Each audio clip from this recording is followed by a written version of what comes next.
내가 주인 삼은 모든 것 내려놓고 내 주 되신 주 앞에 나가 내가 사랑했던 모든 것 내려놓고 주님만 사랑해.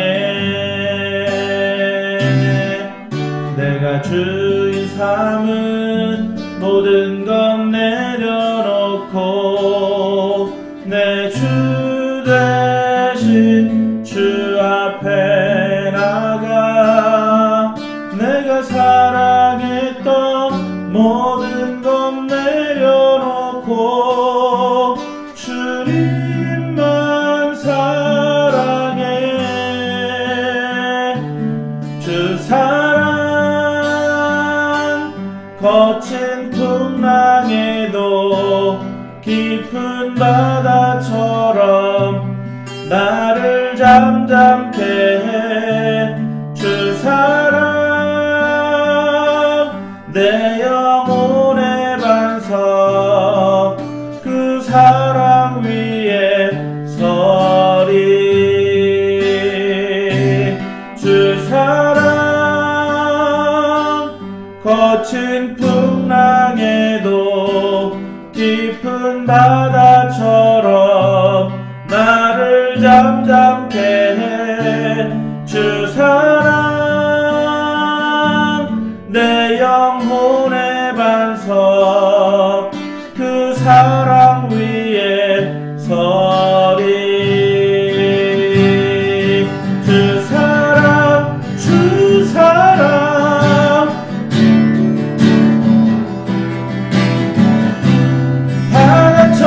바다처럼 잠잠케 하네. 주 사랑 혼의 반석 그 사랑 위에 그 사랑 위에 그 사랑 위에 서리.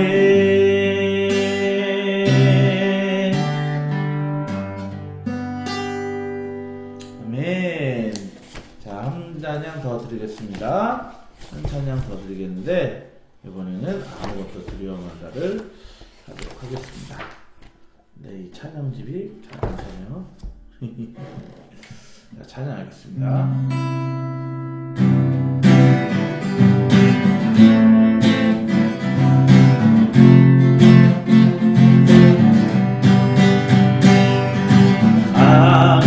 아무것도 두려워 마라. 주 나의 하나님이 지켜주시네. 놀라지 마라. 겁내지 마라. 주님 나를 지켜주시네.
하나님 아버지, 오늘도 우리가 주인 삼은 모든 것들을 다 내려놓고 오직 주님만 섬기는 저희들이 되게 하여 주옵소서. 오늘도 내 삶이 힘에 겨워 지치고 험한 풍파가 몰아친다 할지라도 나를 지켜주시고 나를 그 위험에서 건져주시는 그 하나님만을 의지하며 주님이 나의 산성이요 요새이심을 고백하는 하루가 되도록 함께하여 주옵소서. 감사드리며 예수님의 이름으로 기도했습니다. 아멘. 아멘. 자, 같이 하나님의 말씀을 보겠습니다. 오늘 함께 보실 하나님의 말씀은 창세기 42장 1절부터 4절까지의 말씀입니다. 읽어보겠습니다. 그때 야곱이 애굽의 곡식에 있음을 보고 아들들에게 이르되 너희는 어찌하여 서로 바라만 보고 있느냐? 야곱이 또 이르되 내가 들은즉 저 애굽에 곡식이 있다 하니 너희는 그리로 가서 거기서 우리를 위하여 사오라. 그러면 우리가 살고 죽지 아니하리라 하매 요셉의 형 10사람이 애굽에서 곡식을 사려고 내려갔으나 야곱이 요셉의 아우 베냐민은 그의 형들과 함께 보내지 아니하였으니 이는 그의 생각에 재난이 그에게 미칠까 두려워함이었더라. 아멘. 아멘. 감사합니다. 자, 네. 요셉이 이제 애굽의 왕의 바로의 꿈을 풀어준 이후로 이제 요셉은 애굽의 2인자, 이 총리 대신이 되어서 그 나라를 온전히 돌보고 있었습니다. 오늘 본문을 보면 참 이 요셉의 모습과 그리고 그에 대비되는 형들의 모습을 볼 수 있어요. 자, 요셉은 미리미리 이제 흉년이 들을 것을 대비해서 이제 이 풍년의 시기에 엄청나게 그 물건과 곡식들을 저장하였습니다. 그렇기 때문에 오늘 본문에서는 애굽에 먹을 것이 있었다. 애굽에 먹을 것이 있었던 이유가 하나님께서 요셉에게 알려주심으로 말미암아, 그리고 또 요셉이 그것들에 대해서 성실하게 수행함으로 말미암아 거기에는 바로 먹을 것들이 있었던 거죠. 그런데 그와 대조적으로 지금 이스라엘 땅, 가나안 땅에는 먹을 것이 없는데 먹을 것이 없는데도 빈둥빈둥 놀고 있고 서로 바라만 보고 있는 그런 형들에 대해서 야곱이 책망을 합니다. 오늘 보니까 1절에 그때 야곱이 애굽에 곡식이 있음을 보고 아들들에게 이르되 너희는 어찌하여 서로 바라만 보고 있느냐. 형들은 지금 요셉을 팔아먹은 이후에 20몇 년의 세월이 지났지만 그냥 이렇게 바라만 보고 있고 뭔가 아무런 대책도 내지 못하는 그러한 모양으로 20년이 지났지만 여전히 변화하지 않는 그런 모습으로 사는데 20년의 세월 동안 이제 요셉은 굉장히 많은 그런 변화가 있었다라고 하는 것입니다. 그래서 이제 그 찬양 중에 우리 제위에 죽으신 주라는 찬양이 있어요. 십자가 그 사랑 감사하네. 그 날마다 주의 형상대로 변화되리라. 십자가 우리를 새롭게 하네. 저는 그 십자가를 이제 늘 이렇게 십자가 하면 연관되는 단어가 고난이에요. 그래서 결국에는 고난이 우리를 새롭게 하네. 물론 고난이 우리에게 뼈아픈 상처와 아픔을 주기도 하지만 결국에는 고난이 우리를 성장시키는 그런 도구가 된다라고 이제 우리가 볼 수 있어요. 그래서 십자가 우리를 새롭게 하네. 그 십자가라는 고난이 우리를 날마다 새롭게 함으로 말미암아 변화시키신다는 거죠. 그래서 주님의 십자가의 고난, 주님이 먼저 그 고난을 당하시고 그리고 지금 그 후를 사는 저희들이 때로는 우리의 삶 속에서 여러 가지 고난을 당하지만 그 고난의 십자가를 참으신 예수님을 바라보면서 우리가 그 고난을 같이 이겨내는 가운데 우리도 변화한다는 것이죠. 어떻게 보면은 요셉도 이 심신미약으로 노예로 팔려갔을 때 내가 이렇게 사느니 그냥 죽고 말지 거기서 죽을 수도 있고요. 내가 누명을 썼을 때 나의 결백을 주장하느라고 목숨을 끊을 수도 있고 그리고 내가 그 술 맡은 관원장에게 나를 건져달라고 부탁했을 때 2년 동안에 아무런 대답이 없을 때 그냥 한 6개월 정도 기다려보다가 목숨을 끊을 수도 있잖아요. 그럼에도 불구하고 요셉은 그러지 않았다는 거예요. 오직 그는 그 삶 속에 어려움은 닥쳤지만 그 와중에도 하나님을 바라보는 가운데 모든 그 어려움을 이겨내는 것들을 보게 됩니다. 오늘 찬양 참 많이 나오는데 날마다 숨쉬는 순간마다 주님의 도우심 바라보며 모든 어려움 이기도다. 그것이 바로 요셉의 삶이었다는 거예요. 우리도 삶 속에 어려움이 있습니다. 그런데 하나님께서 우리에게 주시는 그 어려움은 감당할 만한 시험이라는 거예요. 그래서 하나님께서는 우리에게 시험 당하는데 감당할 만한 시험밖에는 허락하지 않았고, 그 시험을 감당할 수 없을 때는 또 피할 길을 내신다고 그렇게 말씀 가운데 주님이 말씀하시는데, 우리는 항상 그거보다 너무 오버해서 너무 힘들어요, 너무 힘들어요, 너무 감당할 수 없어요, 그렇게 말하는 저희들을 보게 됩니다. 감당할 수 있습니다. 그러나 그 감당할 수 없는 그 무게들을 어떻게 이겨내느냐, 바로 주님의 십자가를 묵상하면서 우리가 이겨낼 수 있다는 거예요. 주님의 십자가, 주님 앞에 이 내 모든 것들을, 아까 찬양했지만 내가 주인 삼은 모든 것들을 내려놓고 주님 앞에 나가서 주님의 은혜를 구할 때 주님께서는 우리의 길을 열어주신다는 거죠. 그런데 우리는 내가 정말 그 아끼는 것, 내가 소중히 여기는 것, 그리고 정말 이거를 막 지키려고 굉장히 애를 쓰고 그렇게 하는 모습을 보게 되는데, 결국에 그 모든 것들을 놔야지 되는 것입니다. 오늘도 이 야곱에 보니까 10명의 형들은 그 자리에 보내요. 그런데 누구 한 사람을 보내지 않죠. 4절에 야곱이 요셉이하고 베냐민은 그의 형들과 함께 보내지 아니하였으니 왜죠? 이는 그의 생각에 재난이 그에게 미칠까 두려움이었더라. 아니, 그러면은 다른 형제들에게는 재난이 미쳐도 되고 베냐민에게는 재난이 미치면 안 되는 거예요?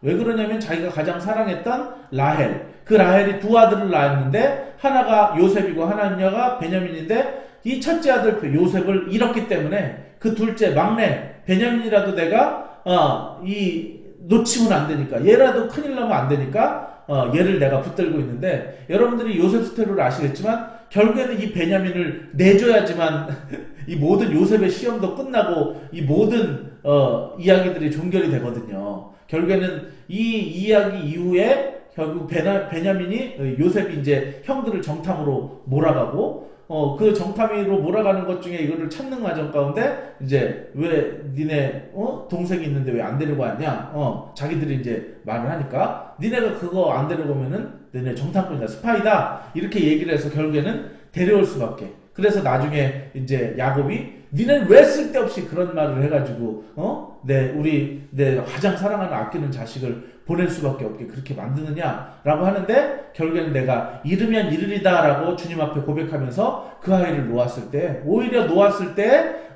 하나를 놓았는데 1+1으로 2개가 왔어요. 내가 죽은 줄 알았던 요셉까지 오게 되는 그런 일들을 맞이하게 됩니다. 우리가 삶 속에서 내가 소중하게 여기는 것들을 놓지 못하는 이유, 정말 내가 그것에 집착하는 이유가 무엇일까요? 어떤 경우에는 우리는 돈에 집착합니다. 그리고 또 어떤 경우에는 우리는 어떤 이성 친구에 집착하게 됩니다. 어떤 경우에는 자기의 자녀에게 그렇게 집착하게 되죠. 어떤 사람은 자기가 일에 대해서 집착하고, 어떤 사람은 자기의 소중한 물건, 뭐 차나 뭐 집이나 굉장히 아끼는 물건들, 컴퓨터, 기타, 여러 가지 그런 아끼는 물건들에 이제 집착하게 되죠. 그렇게 집착하게 되면서 결국에는 그것에 대해서 집착하는 동안에는 그 일들에 대해서 내가 염려하고 내가 걱정하고 이 모든 것들을 그냥 내가 고민하고 걱정하는데, 그 항상 야곱처럼 두려워하는 거예요. 재난이 그것에 미칠까? 혹시 물건이면 파손되지 않을까? 여자친구는 날 버리고 딴 데로 가지 않을까? 돈을 내가 없어서 가난하게 되지 않을까? 내가 무엇인가를 다 놓쳐버리게 되지 않을까? 그런 두려움이 우리 안에는 항상 산적해 있다는 것입니다. 그 동안에는 우리가 하나님을 믿지 않는 거죠. 하나님은 물론 존재하시지만 이 내가 중요하게 생각하는 건 내 스스로 지키지 않으면 내가 놓칠 수밖에 없다라고 하는 그 나의 생각을 빨리 내려놓지 않으면 하나님의 복을 받을 수 없는 거죠. 오늘 여기에서 야곱이 자기가 소중하게 여겼던 그 베냐민을 놓을 때 하나님께서 이제 일하시고 역사할 수 있는 것처럼 마찬가지입니다. 여러분은 무엇을 소중하게 생각하십니까? 여러분이 소중하게 생각하는 어떤 그것을 여러분들이 붙들고 있을 때 하나님은 그저 지켜만 보신다는 거예요. 마치 물에 빠진 사람이 계속 물에 빠졌을 때 그때 바로 건져주면은 같이 딸려 들어가듯이, 이제 힘 다 빼고 이제 축 늘어졌을 때 그때 가서 이제 구조대원이 건져내듯이 하나님께서 그러십니다. 여러분들이 막 발버둥 치고 내가 꼭 지키고 내가 뭔가 사수해야 되고 내가 소중하게 여기는 것들을 내가 지켜야 된다고 생각했을 때 하나님은 그냥 보고만 계세요. 여러분들이 힘이 다 빠질 때 그때서야 이제 우리 하나님께서 얼마나 힘들었니라고 하면서 여러분들의 삶 속에 들어가셔서 건져주십니다. 지혜는 무엇이죠? 빨리 힘을 빼는 거죠. 빨리 힘을 빼는 거죠. 뭐 내가 힘 쓸 수 있는 거 다 써보고 나서 나중에 뭐 그렇게 그냥 늘어져서 꺼내는 게 가장 미련한 일이죠. 빨리 힘을 빼서 빨리 이제 내가 힘을 빼면 구조대원들이 힘이 빠졌구나 하면서 빨리 이렇게 구해주게 되는 뭐 그런 것들을 이제 보게 되는데 오늘 이 성경 말씀의 결론을 맺도록 하겠습니다. 우리의 삶 속에 우리가 소중하게 여기는 것들, 뭐 돈, 뭐 TV, 뭐 미디어, 뭐 이성 친구, 자녀, 뭐 많은 그런 우리가 소중하게 여기는 것들이 있는데 그런 것들에 대해서 내가 그것을 지키고 내가 그것에 대해서 계획을 세우고 내가 그것에 집착하고 골몰하고 몰두할 때에 결국에는 우리의 삶에는 자꾸만 어두운 그림자가 다가온다는 거 기억하세요. 왜냐하면은 우리가 집착하면 집착할수록 하나님은 팔짱 끼고 그냥 이렇게 그냥 지켜만 보시고 오히려 사탄이 그것을 이용하는 거죠. 오, 쟤 저것에 굉장한 집착을 보이네? 내가 저것을 조금 흔들어 볼까? 라고 하면서 오히려 사탄은 역사하고 하나님은 가만히 있으시고. 근데 내가 내려놓고 관심 끄고 내가 그냥 힘 빼고 있으면 뭐 사탄도 재미가 없는 거죠. 근데 하나님께서는 너가 힘이 다 빠졌구나. 그럼 내가 이제 일할 차례네. 그러면서 나만 바라보렴 하고 하는 그런 사람에게 모세가 홍해 앞에 서서 사람들에게 우리가 무엇을 저 길을 건너기 위해서 애쓰는 것이 아니라 그냥 힘 빼고 너희는 가만히 있어 주가 하나님 됨을 알지어다. 그저 하나님을 바라보는 가운데 하나님께서 길을 여시는 것, 그것이 바로 이 성경의 원리라고 하는 것입니다. 오늘도 여러분의 삶 속에서 어떤 집착하고 여러분이 소중하게 여기는 내가 지켜야 된다고 생각하는 그 모든 것들, 어떤 사람들은 지금 이 나라가 어렵게 됐기 때문에 이 나라를 내가 지켜야 되고 이렇게 생각하지만 여러분이 지키는 것이 아닙니다. 바로 하나님이 지켜주시는 것입니다. 하나님이 지키심을 우리가 바라보면서 그분 앞에 그분을 바라보고 그분 앞에 이제 모든 것을 맡기고 나는 힘을 뺄 때 하나님께서 그때부터 일하시기 시작한다는 그 놀라운 사실 여러분들이 기억하심으로 여러분 오늘도 힘 빼는 하루 되시기를 바랍니다. 오늘도 기도하시면서 하나님 뭐 해주시옵소서 내가 이렇게 하겠습니다 막 이렇게 결단하고 하는 것도 좋지만 하나님 오늘 나 힘 빼겠습니다. 하나님 내가 그것에 대한 집착 그리고 또 내가 그것을 뭐 이렇게 지키지 못할까 하는 그런 두려움 이런 모든 것으로부터 이 모든 것들을 내려놓고 오직 아무것도 두려워하지 말고 주 너의 하나님이 지켜주시니 놀라지 말고 두려워하지 말고 그 하나님 바라보는 하루가 되게 하옵소서. 기도하였으면 좋겠습니다. 같이 한번 기도하겠습니다. 하나님 아버지 오늘도 하나님께서 우리들을 인도하셔서 오늘도 예배 가운데 말씀 가운데 거하게 하심을 감사합니다. 하나님 아버지 오늘 야곱이 정말 그 막내 아들 라헬도 잃었고 요셉도 잃었고 이제 내가 가장 사랑하는 그런 피부친 베냐민조차 잃을 수 없다. 그럴 때 정말 그 다른 10명의 형들은 어떤 씁쓸한 마음이었을까요? 사실은 그 씁쓸한 마음으로 인해서 요셉을 팔았는데 요셉을 팔면 우리의 마음이 편안해질 줄 알았는데 오히려 아버지가 그 괴로워하는 모습과 한자리가 빈 그 모습으로 인해서 죄책감으로 인해서 이들은 우울하고 그리고 또한 그저 무슨 일이 있어도 그것을 해결하기보다는 그냥 그저 멍하니 서로 바라보기만 하는 그런 모양으로 서 있었던 것을 보게 됩니다. 야곱이 그 베냐민을 지키고자 그를 보내지 않고 정말 자기가 지켜보려고 하지만 그러나 결국에는 사람이 무엇을 지킬 수 없음을 오늘 성경을 통해 깨닫습니다. 하나님 내가 무엇인가를 지켜내려고 애쓰지 아니하도록 도와주십시오. 내가 무엇에 집착하지 아니하도록 인도하여 주십시오. 그럴 때 하나님께서는 그저 바라만 보고 계실 뿐이고 사탄이 그 틈새를 통해서 우리를 유혹하고 괴롭히는 것을 보게 됩니다. 하나님 속히 힘을 빼고 빨리 하나님의 손에 우리의 앞날과 내가 소중하게 여기는 그 모든 것들을 내어 맡길 수 있도록 도와주십시오. 정말 내가 무엇을 지키고 내가 해야 되겠다는 그 모든 생각들을 내려놓고 오직 하나님 앞에 나가 기도함으로 그 모든 어려움들을 이겨낼 수 있는 저희들이 되도록 함께하여 주십시오. 이제는 우리를 구원해 주신 예수 그리스도의 놀라우신 은혜와 하나님의 크신 사랑하심과 성령님의 감화 감동하심이 오늘도 예배하는 귀한 성도들 머리 위에 이제로부터 영원토록 함께 있을지어다. 아멘.